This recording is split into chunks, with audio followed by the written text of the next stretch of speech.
Olá pessoal, hoje vou falar um pouquinho com vocês sobre Mineirinho, da Clarice Lispector.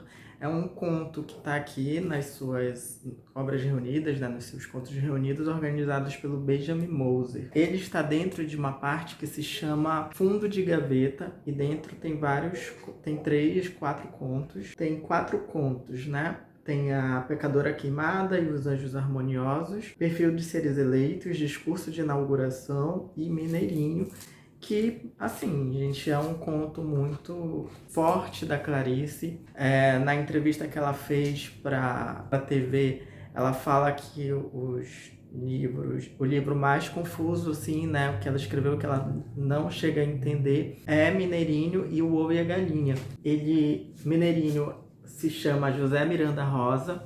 Ele foi uma pessoa que estava presa na década de 60. Ele fugiu da prisão. Ele já tinha sido acusado de roubo, de assassinato, ele tinha uma pena de mais de 100 anos. E aí, Clarice, a partir da publicação da morte de Mineirinho, né, nos jornais que saíram na época, ela escreveu esse conto mostrando a sua visão de mundo, talvez, né? É uma coisa assim meio contraditória dessa relação do que é matar um bandido e do que é matar um ser humano, né?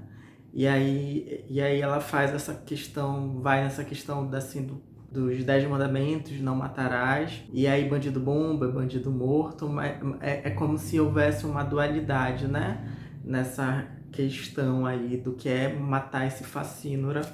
E aí ela diz, né?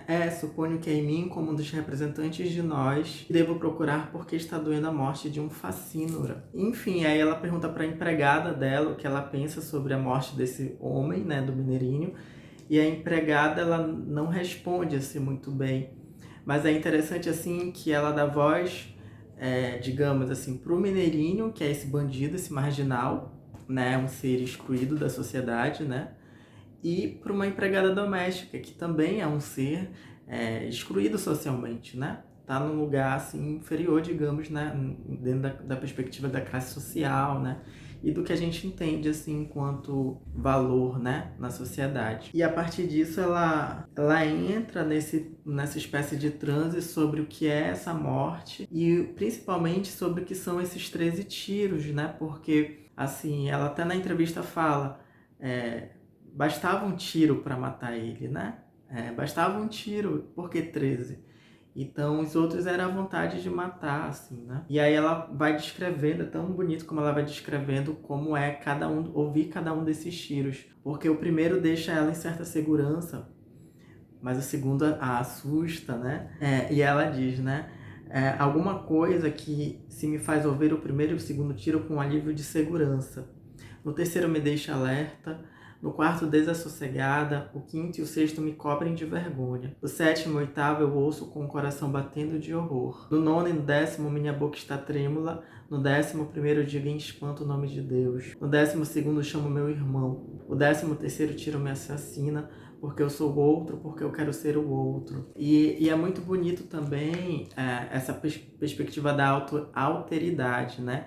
A Clarice, ela traz isso com a legião estrangeira, dessa multidão de pessoas estranhas que estão ali, e de coisas estranhas, e ela entra num processo de identificação, de ser esse outro também, né? Porque esse outro, que é o absolutamente outro, né? Ele é você também, né? Ela traz essa perspectiva assim dentro da sua literatura.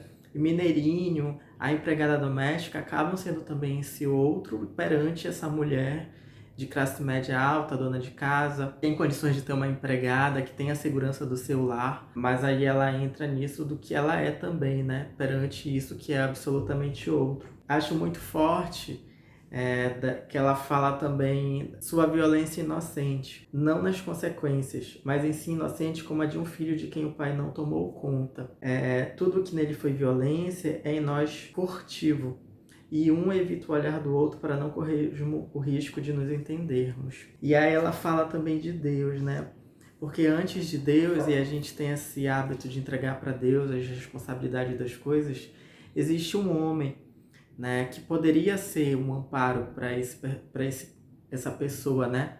E não, então a gente vê uma multidão de jovens que que se tornam bandidos e que se entrega a Deus, né, essa responsabilidade, digamos, mas antes de Deus tem um homem.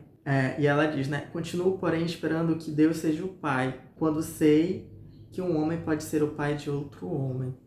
Então, é muito bonito, assim, o que ela coloca também algo da sede, né?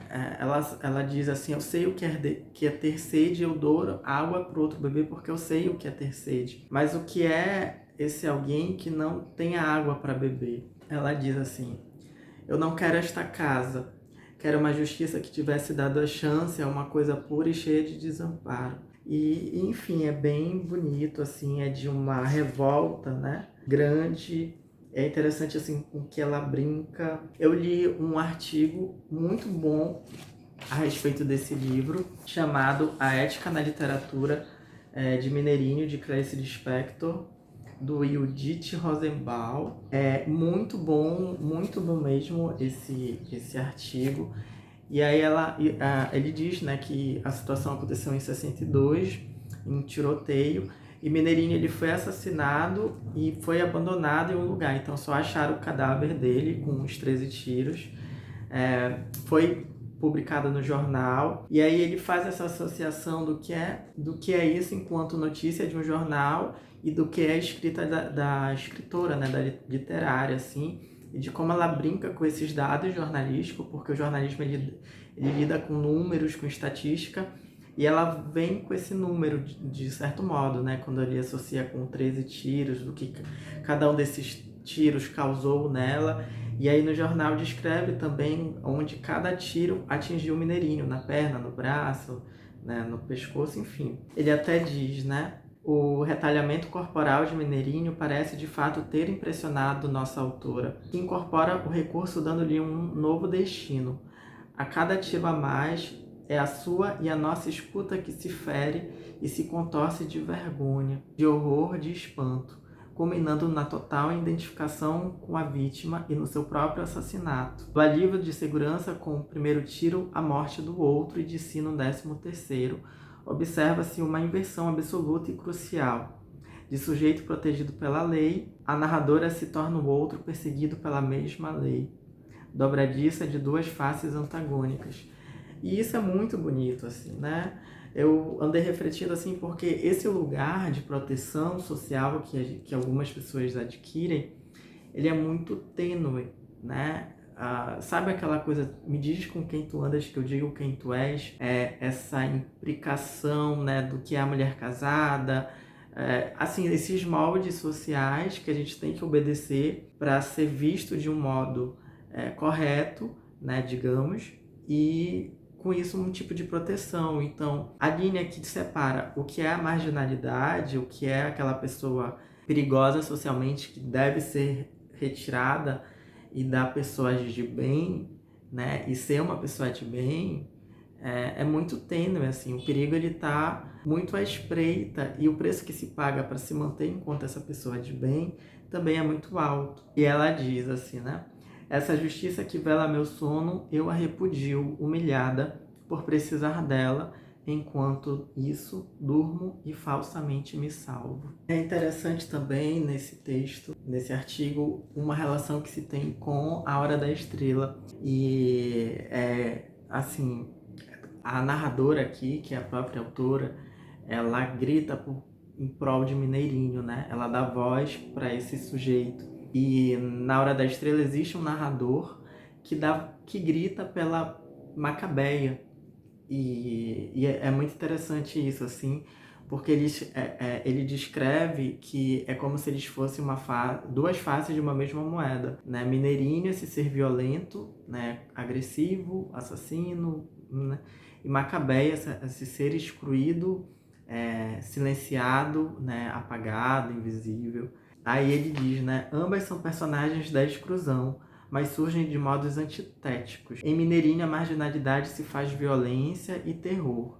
Em Macabeia, dissolução e desaparecimento. Curiosamente, os 13 tiros da crônica surgem travestidos em 13 títulos do romance, denunciando uma inextricável ligação entre as duas narrativas. Então, enfim, é bem interessante essa associação. Eu acho que equivale também à própria empregada que estava aqui. no começo, né, que ela pergunta se é empregada, que também é um ser de exclusão. Maravilhoso esse conto. Deixo a dica aqui de Mineirinho da Clarice Lispector para vocês. No mais é isso, pessoal. Até o próximo vídeo. Tchau!